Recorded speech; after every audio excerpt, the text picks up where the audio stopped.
Hello, all you cool parents and teachers out there. My name is Mrs. Andrea, and today we're going to discuss a very important topic that I want you to stay tuned for. I know you guys have this question. What should I do? Should I put my child in private pre-K or public pre-K? And what's the difference? There's a lot of information out there, but I'm going to give you the facts. So stay tuned.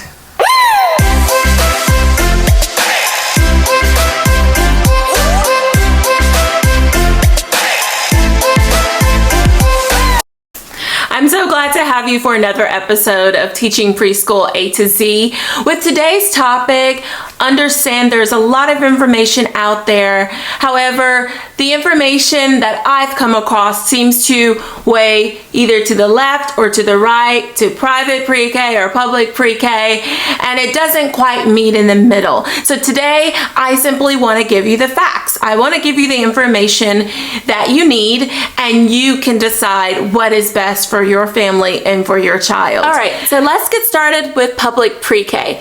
Public pre-K, also known as state pre-K, is a state-run program.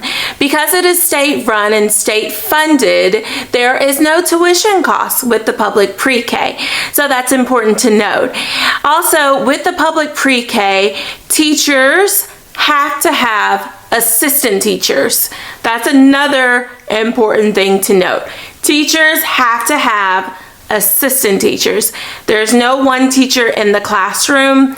There's always two teachers in the classroom at all times. Also note that the teacher, the lead teacher, has to have her bachelor's degree. Now, while this may vary from state to state, my research tells me and experience that this is normally always the case. So the lead teacher does have a bachelor's degree, and the assistant teacher at least needs an associate's degree or some sort of educational certificate, but you again want to check this to be sure what the requirements are in your state. All right, let's talk about class size. This is an important subject to note. With the class size in the public pre-K program or state-funded pre-K program, it is set by the state, which means regardless of where the pre-K program is located, whether it's located in your local public school where there's a K through 5, or it's located in a daycare center or a child care center, that center or that school has no say over the capacity or the amount of the class size. So this is mandated by the state. I know here in my state, the class size went from 22 last year to 20 children this year. So the state, after doing observations, realized, okay, we should lower the class size to 20 children. So now it's 20 children, and that's set. The state mandates this. This is not something that the school or the child care center can go above. The state has set it, and they have to follow suit. Another thing to know about public pre-K is it has a set schedule. So drop-off times can be anywhere from 7:45 a.m. to 8 a.m. This is a set drop-off time. It's just as if your child was in elementary school. You want to adhere to the times. You don't want to be tardy, you don't want to be late, and you don't want to be early. All right, and I'll tell you why. This also applies to the end of the day, which typically ends around 2:30 for pre-K programs. So you don't want to be late picking up. So I say that because the pre-K program is ran just like an elementary school. Drop-off times, pickup times, those are mandated just like it would be in elementary school. Let's just say your job doesn't quite align with the schedule for the pre-K program, and you need to drop off your child early at your public pre-K program. That's fine. Just understand, so you would pay the difference to get your child there early. So let's say 7:45 is too late because you got to be at work at 8 o'clock. That's fine. Drop your child off at 6:30 or when that child care center opens.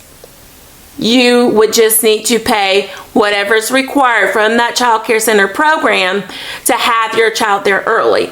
Same with the afternoon. If you're unable to pick up by 2:30 p.m., then there's after school available, whether it be a child care program or your local elementary school. However, there would be a fee associated with that.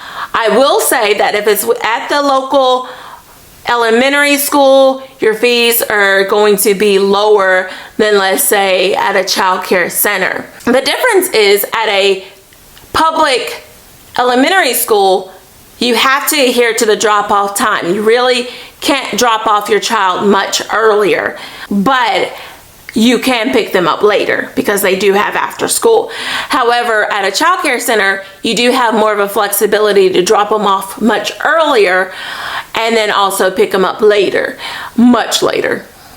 So that's just something to consider as well when you're considering, do I want a pre-K program that's in a local public school, or I want a pre-K program that's in a child care center. Also, with the public school program, it follows your district's schedule in regards to holidays. Doesn't matter if it's at a child care center or the local elementary school, it's going to follow your district's holiday schedule. So fall breaks, winter breaks, Christmas breaks, spring breaks, all of those breaks, they're going to follow the district's holiday schedule. So you want to keep that in mind. All right, so let's move on. We've talked about class size, we've talked about teachers, and we've talked about the schedule as well as the holidays following suit with the districts. Let's talk about curriculum. This is an important topic. So with curriculum with the state pre-K, it is mandated by the state. So the state allows for creativity and learning through play. So learning through play just means that you're going to use things like manipulatives to teach the children. You're going to allow the children to express themselves through art and that sort of thing, not necessarily just dramatic play and blogs and Legos. And it doesn't mean that they're only just going to play all day and that's how they learn. There's a structured curriculum in the public or state pre-K program, and the teacher has to adhere to that curriculum. The public pre-K program allows for a lot of math and a lot of reading, I will say, and this is something that the teacher will focus on. Also, there's state required tests that the teacher will need to do with the children, typically 2 to 3 times a year, but that can vary by state, where the teacher is going to test the child at the beginning of the year, maybe towards the middle of the year, and then again at the end of the year, the child will receive an assessment, and parents typically will have conferences regarding these assessments. So you're kept abreast on what actually is going on in the classroom and with your child and how they are learning and growing. So with the state admissions, it's no different than your local elementary school. So the same documents you would need to enroll your child in elementary school are the same documents that you're going to need to enroll your child in the state pre-K program. So these documents might include the birth certificate, the social security card, as well as the immunization records. There'll be an application where you're going to have mom's name and dad's name. You're also going to put income, but know that income is something that you necessarily do not have to reveal to the state, because I know some may not feel comfortable with putting their income there. And not saying like you're a tax evader or anything like that. I'm not recommending evading taxes, but I just want you to know that you putting your income doesn't have any bearing on the actual admission to the program. It has absolutely no bearing. So I don't want you to think that at all with the income. So put what you want on the application in regards to income. We're going to leave that there. So with public pre-K, in addition to the educational requirements for each teacher, teachers also throughout the year go to trainings, okay? So they go to off-site trainings where they're not there for particular days, and they will rotate the teachers. Typically the lead teacher and the assistant teacher won't be out at the same time. This is rarely the case. Typically they'll send the lead teacher for offsite, and then they'll send this assistant teacher at a different time for an offsite training. So just know throughout the year, as there's updates, as there's new requirements, teachers that are in the public pre-K program are getting training throughout the year. And this is not just for their first year, this is every year the public pre-K teachers receive training throughout the year. The state wants to make sure that the teachers are fully abreast on what is required by the state, not just through education, but what is required by the state, because of course these teachers have their educational degrees. However, they may not know exactly how the state pre-K program is supposed to be run, okay? Okay, one last thing to note about the state-funded pre-K program, and this one is the kicker. Your child has to be the required age of 4 by the cutoff deadline, whatever that is in your state. It goes according to your local district. So let's say your local district says to be in kindergarten, you have to be 5 years old before September 1st. That's the same with pre-K. That means your child has to be 4 years old before September 1st, if that is the requirement in your district for elementary school. Typically, requirements for age go through pre-K, kindergarten, and first grade. After first grade, requirement for age kind of trickles off. So the requirement for pre-K is 4, and the requirement for kindergarten is 5, and the requirement for first grade is 6, all by the cutoff deadline.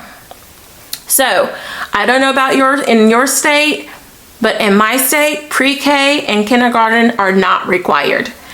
Children are not required to start school until the first grade. Don't tell anybody. Okay, back on track. So that's important to note. Your child has to be 4 by the cutoff deadline. If your child is not 4 by the cutoff deadline, your child cannot go to the state-funded pre-K program. They can wait to the following year and go, since they won't be eligible for kindergarten either. But they cannot go unless they're 4 by the state mandated cutoff deadline, okay? Very important to note. And don't mind me, I love to drop little nuggets in here and there about just general information that you may not know. So I'll be dropping little nuggets and little nuggets and little nuggets. So you just take those little nuggets and you gather them together and you make something. Okay, now we're gonna talk about private pre-K. So although everyone thinks like private pre-K, oh, creme de la creme, well, listen here. I'm just gonna tell you the facts, okay? My background, my experience is as a private pre-K teacher. This has no bearing, no reflection on me or my experience. Although I will use instances from my experience, I want you to know the facts. So just how I told you the facts about the state-funded pre-K program, I'm going to tell you the facts about the private pre-K program, as well as some relevant experiences, okay? So let's go. When it comes to admission for the private pre-K program, there's an application. Some schools may even require an interview because with the private pre-K program, it's something that they want to make sure the child is ready, and they do have the ability to turn away children as they seem fit. Okay, this is something that the public pre-K cannot do. Public pre-K cannot turn away a child that is in their district. Okay? But with the private pre-K, the school, whether it be the school, the child care center, the daycare center, they can turn away a child at their discretion because this is their program. They're funding it. Although you're paying, they're funding it. So you want to just know this, okay? It's not a guaranteed thing. Okay, also with the admissions process, you'll fill out an application. You'll need documents, perhaps not exactly the same documents that you would need for the public pre-K, but I know most schools are going to want that immunization form. But with the private pre-K, you may get the immunization forms. They just want to make sure the child has shots. But with the public pre-K, they also want the hearing test and the sight test, okay, which usually isn't required in a private pre-K. Also, with the admissions process for private pre-K, there may be some upfront costs associated with the private pre-K, such as an enrollment fee, as normally would be required with a daycare center or child care center. Typically, if it is a private pre-K, it is going to be located in a daycare or child care center. However, this is not always the case. Oftentimes, private pre-Ks are located in churches. So also with the private pre-K program, tuition is a thing, okay? It is not a free program. I'll say that again. Private pre-K is not a free program. It is tuition based. Typically, it goes with the tuition, whatever is normal at that child care center or daycare center for 4-year-olds. That's what you'll be charged per week, and that's what you would pay. Same with the church. You know, they will have their own tuition for their private pre-K program, and typically that's due on a weekly basis, and of course due to non-payment you can be ousted, or your child can be ousted out of the program. When it comes to the schedule for private pre-K, it is not as strict, but again, this can depend on the school in which your child is enrolled, how diligent they are with the schedule. And I'll just say this, okay, as my experience as a private pre-K teacher, it really depends on the school, okay? So if you feel comfortable with the school and their diligence, and they do their due diligence, and they watch over their programs, then okay, that's just a side note. But what I'm telling you is that with the schedule for the private pre-K program, teachers are normally there from 8 to 4 or 8 to 5 or 8 to 6:30. It just depends on that school and on the staffing. Because unlike public pre-K programs, there's not always 2 teachers in a private pre-K classroom, okay? Because again, the private pre-K classroom is not state mandated. It's center mandated, it's church mandated, whoever's overseeing the program. So if they put 2 teachers, great. But if they find that because of ratio is smaller in the private pre-K classroom, they may only have 1 teacher, 1 lead teacher. If the number of children grow, of course, based on your state, there is a ratio requirement where a second teacher is mandated. However, again, it just depends on the school. So what I'm telling you as a parent, parent to parent, teacher to parent, is that if the school so decides that there is no teacher, second teacher needed, just know that there's only going to be 1 teacher in that classroom. State ratios differ. However, typically at the age of 4, 1 teacher is able to oversee up to 18 4-year-olds. Now, here's the kicker with that. In the private pre-K program, there's no cut-off age, okay? Since there's no cut-off age date, a lot of times, child care and daycare centers will put 3-year-olds that are older in the 4-year-old pre-K program. Why? Because they need to move children, okay, as they grow. So let's say it typically starts in the 1-year-olds, where they need to move some 1-year-olds to the 2-year-old class, and they need to move some 2-year-olds to make room for those 1-year-olds to come to their class. So they're going to move those 2-year-olds to the 3-year-old class. And because they're moving those 2-year-olds to the 3-year-old class, they need to get those older 3s out of that class. So they're going to push those older 3s out of that class, and they're going to put them in what? Private pre-K class. All right? Okay. I'm going to roll it back a little bit because I don't want to lose you. All right. There's a lot of information and I want you to get it all. So just like I did the state funded pre-K program, I want to kind of list it out for you as far as the private pre-K program. You'll have the application, you'll have the immunization documents, and some schools may even want to interview at their discretion. All right. So that's admissions.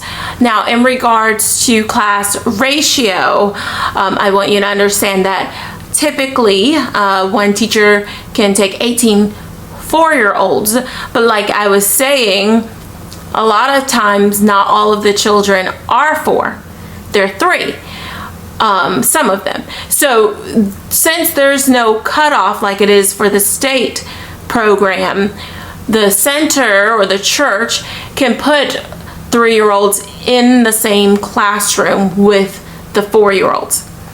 Because that is, it means that the ratio changes for the state depending on what state you're in. So let's say one teacher can take 18 4-year-olds, but only one teacher can take 15 3-year-olds. So it changes the ratio. Just because there's one 3-year-old in a classroom, it changes the ratio for the entire classroom. Therefore, you have to go by the 3-year-old ratio versus going by the 4-year-old ratio. And again, that can be from state to state. It can differ. With the private pre-K program, typically it's said that it has smaller class sizes. It's not always the case. Sometimes it is. And I'll tell you how that changes. So with the private pre-K, children can come in at all times of the year, right? Typically they do. They come in at all different times of the year. They can leave all different times of the year. It's not like the state-funded pre-K program where parents seem to take that in regards as in elementary school. Children say they're year-round is what I'm saying in the state-funded pre-K program. In the private pre-K program, it's not always the case. So children can come in at any time of the year. So at the beginning of the year, a private pre-K teacher, depending on the school again, may only have 10 children, let's say, okay? But by the end of the year, that same private pre-K teacher can have 22 children or more, okay? It depends on the capacity of the classroom because all daycare preschool classrooms have a state capacity that they must follow. So if the classroom is only big enough to suit 22 children, then only 22 children are supposed to be in that classroom. And that goes for a smaller classroom. If only 18 are supposed to be in there, only 18 children should be in that classroom. So in essence, you can have a big or a small private pre-K program, just depending. Typically, in my experience, I would start off with a very small class, let's say 7 children, 10 children. But then by the end of the year, I have over 20 children. So it just depends. Some child care programs will actually fill the private pre-K program just as they do the state-funded public pre-K program. So that means the spots are full, the children are set, and that's it. Okay, you're gonna get tired of hearing me say it depends, but it depends. A lot of things, it depends. Okay, I'm gonna do a "are you still with me" check. Hopefully you're still with me. Okay. All right. So with the private pre-K program, the schedule in regards to holidays is set by the center or the church wherever the private pre-K is located. All right, so this is not set by the state. It doesn't go by your district's local elementary school, none of that. It is up to the center. So if the center or church is closed for that holiday, then your child is out for that holiday and any subsequent days. All right.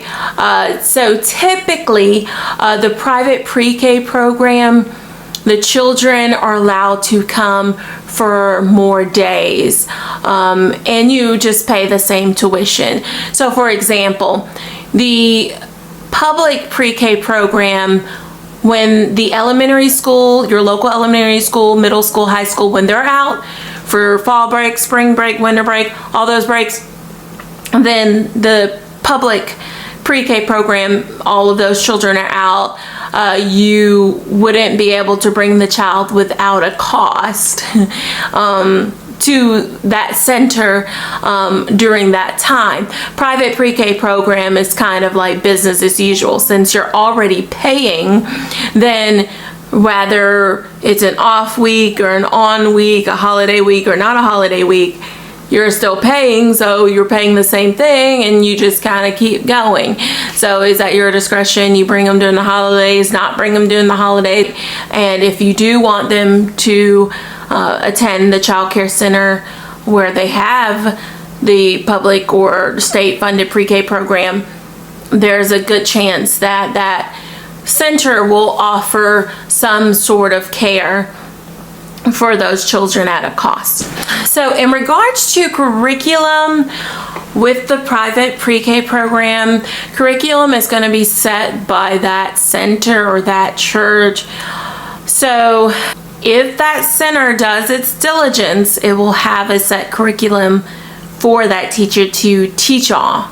However, this is not always the case, and a lot of times the teacher will come up with the curriculum for the classroom. So unlike the state-funded public pre-K, with private pre-K, curriculum is not set by the state. If anything, is set by the center, but if not set by the center, then it's going to be set by the teacher. And if set by the teacher, just understand it's going to be based upon that teacher's knowledge of the classroom and educational requirements for that age group. So again, that kind of goes back to the educational requirements for the teacher to be in that classroom. It's different with private pre-K versus the state pre-K, all right, depending on the school, okay? So it may be in the hands of the teacher what your child is taught. So keep that in mind. So in summary, when it comes to curriculum, that is something that you definitely want to check on with the center in which you're enrolling your child in. Know what questions to ask. You want to ask about the curriculum that is taught in the classroom, because some centers will have a curriculum, doesn't necessarily mean they're implementing that curriculum with the teachers that they choose. So they may have a little curriculum that they can tell you about. Yeah, we use such and such curriculum, yet it's not being implemented in the classroom. So you want to make sure it's being implemented in the classroom.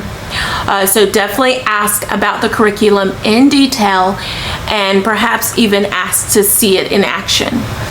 So So moving on from that, we can discuss the fact that in the private pre-K classroom, as such, there may not be assessments as there are in the state-funded pre-K program. All of this is at the discretion of the center or the teacher, just depending.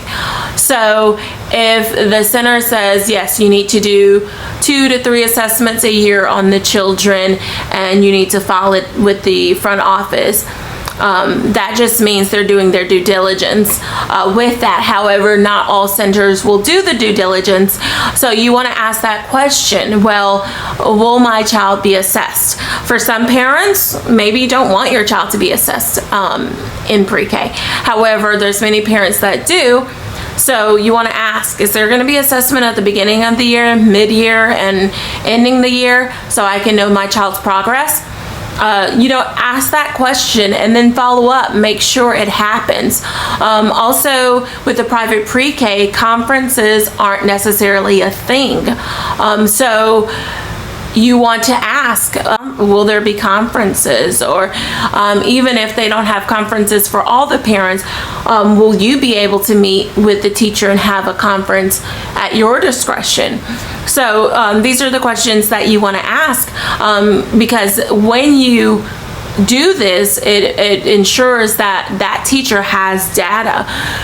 Private pre-K teachers, although it's not state mandated, still should be keeping data, if you will, on the children. They still should be keeping a profile on each child and their progress, because there are developmental standards at this age and at every age really. So you want to make sure you're keeping tabs on that, and you're able to report back to the parents at any time.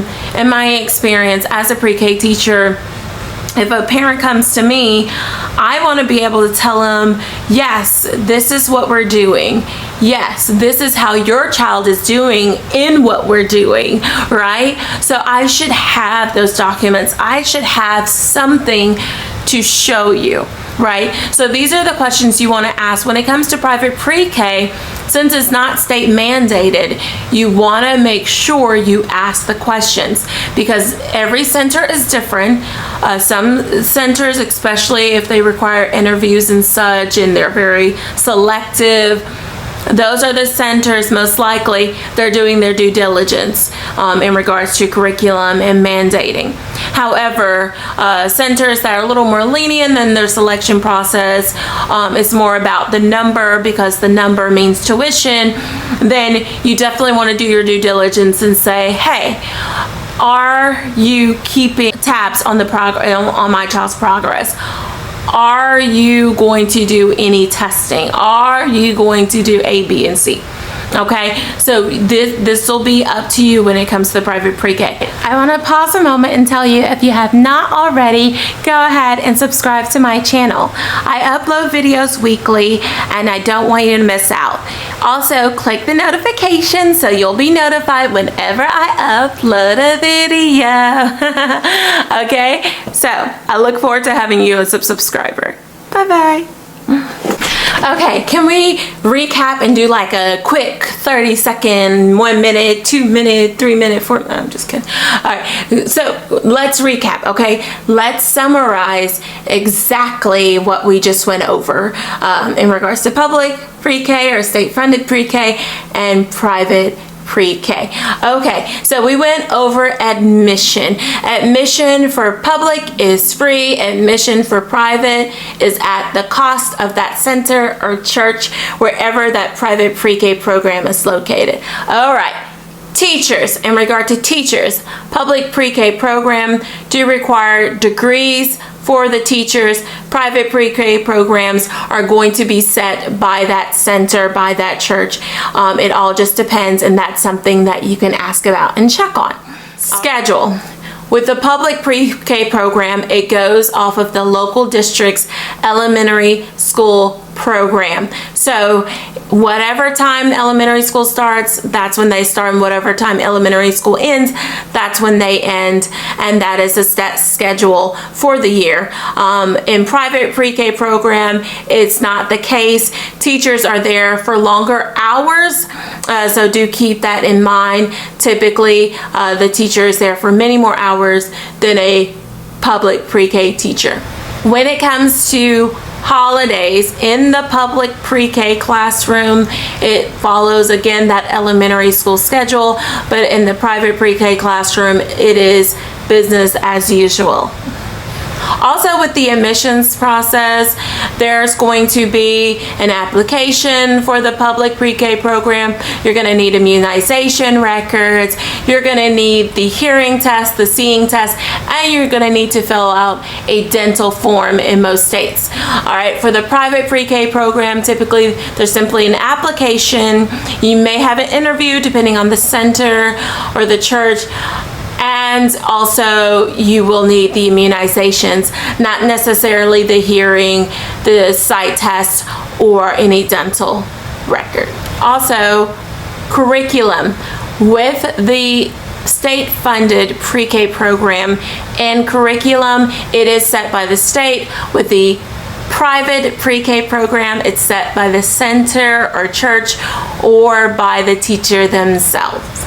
So with the state-funded pre-K program, ratio or class size has a set amount. With a private pre-K program, it can really vary. It's based on the classroom capacity, typically the room size, or it's based on what the center sets. Hopefully I was able to give you some insight on the private pre-K program versus the public pre-K program. Each one has its benefits. Each one has its drawbacks, depending on how you see benefits and drawbacks, and that's fine. But I want you to know and to even do your homework further. If you have any questions, feel free. You can post those questions below. I'll be more than happy to answer those questions. I tried to cover everything, but I'm sure I didn't cover everything. So please, I will answer your questions if you have any questions.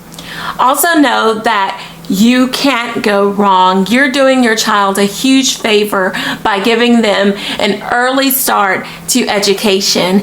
And with that, you cannot fail.